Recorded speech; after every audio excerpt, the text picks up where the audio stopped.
नमस्कार दोस्तों, स्वागत है आपका हिंदुस्तान के दिल कहे जाने वाले मध्य प्रदेश के एक और नए एपिसोड में। अब हम बात कर रहे हैं मध्य प्रदेश के उस हिस्से में जहां इतिहास की गूंज आज भी सुनाई देती है।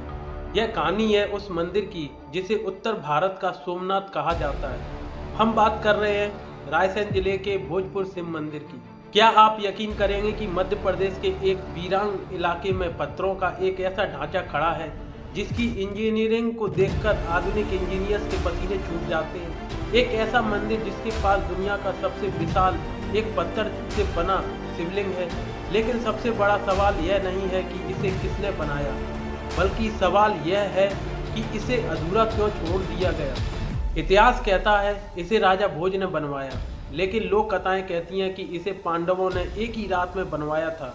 आखिर उस रात ऐसा क्या हुआ कि हजारों साल बीत गए पर इस मंदिर की छत आज तक नहीं बन पाई। आज हम भोजपुर के उन अनसुलझे रहस्यों की गहराई में उतरेंगे। भोजपुर मंदिर को देखना मतलब 11वीं सदी के सुपर कंप्यूटर दिमागों से रूबरू होना है। मंदिर के बाहर आज भी वो ब्लूप्रिंट पत्थरों पर गुदे हुए हैं जिन्हें देखकर आज के आर्किटेक्ट्स नक्शे बनाना सीखते हैं। यहाँ का शिवलिंग 40 फुट ऊंचा और 17 फीट के घेरे वाला है।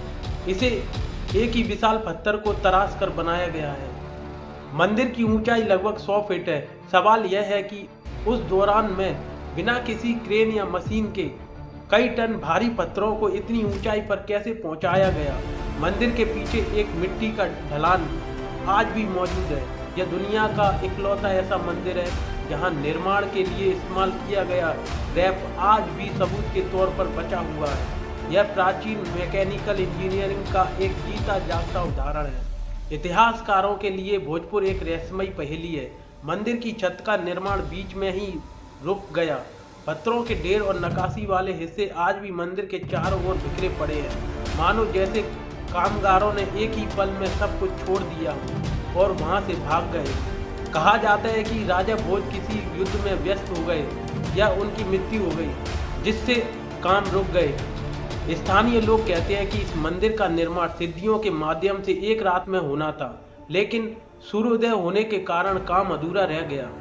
लेकिन सोचने वाली बात यह है कि जिस राजा ने पूरे भारत में इतने निर्माण कराए, उनका सबसे महत्वाकांक्षी प्रोजेक्ट अधूरा क्यों रहा? क्या किसी अदृश्य शक्ति ने इस मंदिर को पूरा होने से रोका था? इस मंदिर के दरवाजे इतने ऊंचे और खंभे इतने विशाल हैं कि इसे देखकर ऐसा लगता है मानो इसे इंसानों के लिए नहीं बल्कि दिग्गजों के लिए बनाया गया हो। इसकी छत का वजन इतना ज़्यादा था, उसे संभालने के लिए जो 4 खंभे लगाए गए उन पर की गई नक्काशी आज भी दुनिया में बेजोड़ है। यहाँ की पत्थरों की दीवारों के बीच कोई सीमेंट या गारा नहीं है, बल्कि उन्हें इंटरलॉकिंग तकनीक से जोड़ा गया है।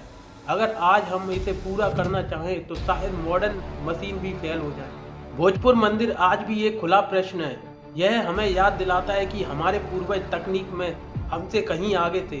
यह अधूरापन ही इस मंदिर की सबसे बड़ी खूबसूरती और इसका सबसे बड़ा रहस्य है। क्या आपको लगता है कि इस मंदिर को अब पूरा किया जाना चाहिए या इसका अधूरा रहना ही इसकी नियति है? अगर आप कभी भोजपुर गए हैं तो उस शिवलिंग के सामने खड़े होकर आपको जो वाइब्रेशन महसूस हुई उसे कमेंट्स में ज़रूर बताएं।